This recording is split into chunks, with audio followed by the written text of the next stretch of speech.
अस्सलामु अलैकुम वरहमतुल्लाहि वबरकातुहू। क्या हाल है प्यारे भाई, ठीक हो? खैरियत है? तबीयत से ठीक है? उम्मीद करता हूँ कि आप सब लोग खैरियत से होंगे। आज वीडियो बनाने का मकसद ये है कि आप लोगों को समझाएं कि जायज़ जोंग टेलीनॉर के एडवांस बैलेंस किस तरह लिया जाता है, और हाँ आपको समझाते हैं कि उधार किस तरह लेता है, कौन सी कोड से, क्या तरीका है। इससे पहले हमारे चैनल को सब्सक्राइब करें और घंटी की निशान को ज़रूर दबाएं, लाइक करें और कमेंट भी करें।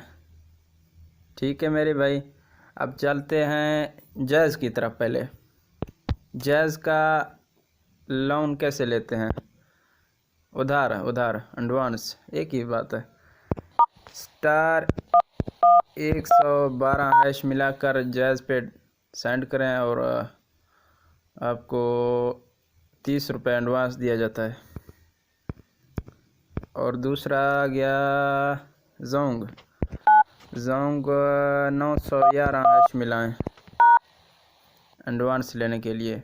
ओके करें और एडवांस बैलेंस देगा 911।